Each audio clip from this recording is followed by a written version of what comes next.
Good evening friends. நம்ம இப்போ என்ன பார்க்க போறோம் அப்படினா Cisco Packet Tracerல IP address நம்ம PCs கனெக்ட் பண்ணும்போது IP address எப்படி நம்ம கனெக்ட் கொடுக்கிறது அந்த PCsக்கெல்லாம் அப்படிங்கறத தான் பார்க்க போறோம். சோ அதுக்கு நம்ம என்ன பண்றோம் அப்படினா நான் ஒரு end device எடுத்துக்கிறேன்.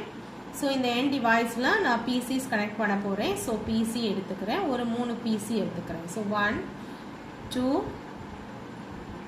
and 3 PCs நான் கனெக்ட் பண்ணிக்கிறேன். இந்த டிவைसेस வந்து ஒரு ஹப்போட கனெக்ட் பண்ணி வச்சுக்கிறேன். சோ அதுக்காக நான் நெட்வொர்க் டிவைஸ்ல போய் ஹப் செலக்ட் பண்ணிக்கிறேன். சோ இந்த ஹப்ஸ்ல PT ஹப்னு ஒன்னு இருக்கும். சோ அத நான் இங்கே கனெக்ட் பண்ணிக்கிறேன். சோ இப்போ இந்த கனெக்ஷன் கொடுக்கணும். இந்த PCs ஹப்ஸோட கனெக்ட் பண்ணனும். சோ அதுக்காக நான் கனெக்ஷன்ஸ் கிளிக் பண்ணிட்டு இதுல ஆட்டோமேட்டிக்கலி சூஸ் கனெக்ஷன் டைப் அதை எடுத்துக்கிறேன்.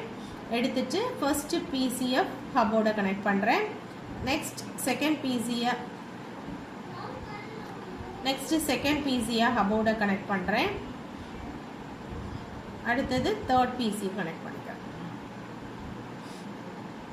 இது கனெக்ட் பண்ணி முடிஞ்ச உடனே நான் வந்து PCஸ்க்கு எல்லாத்துக்கும் IP அட்ரஸ் கொடுக்கணும். சோ அதை எப்படி கொடுக்கணும் அப்படினா இந்த PC-யை நான் செலக்ட் பண்ணிட்டு இதுல டெஸ்க்டாப் அப்படிங்கற பட்டனை கிளிக் பண்ணி விட்டேன் அப்படினா சோ IP கான்ஃபிகரேஷன் காமிக்கும். சோ இந்த IP கான்ஃபிகரேஷன்ல போய் நான் IP அட்ரஸ் கொடுத்துக்கணும். So class C type IP address நான் கொடுத்துக்கிறேன்.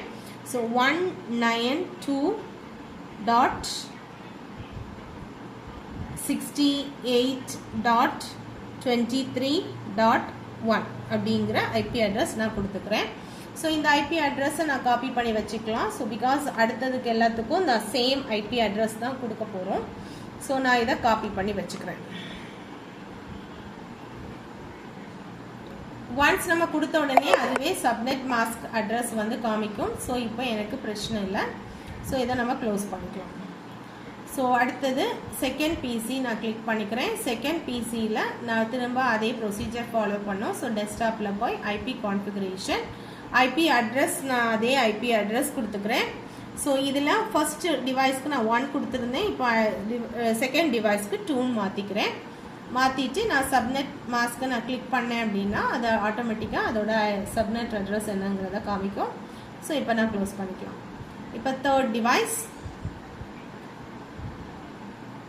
Same procedure. சோ டெஸ்க்டாப்ல போய் IP கான்ஃபிகரேஷன் அதே நம்ம காப்பி பண்ண அதே அட்ரஸ் நம்ம பேஸ்ட் பண்ணிட்டோம் அப்படினா ஃபர்ஸ்ட் 1 2 வந்து ரெண்டு டிவைஸ் கொடுத்தாச்சு. இப்போ நம்ம இதுல third டிவைஸ்க்கு 3 ப்ளேஸ் பண்ணிக்கலாம். ப்ளேஸ் பண்ணிட்டு சப்நெட் மாஸ்க் கிளிக் பண்ண உடனே சப்நெட் ஐடி காமிக்கும்.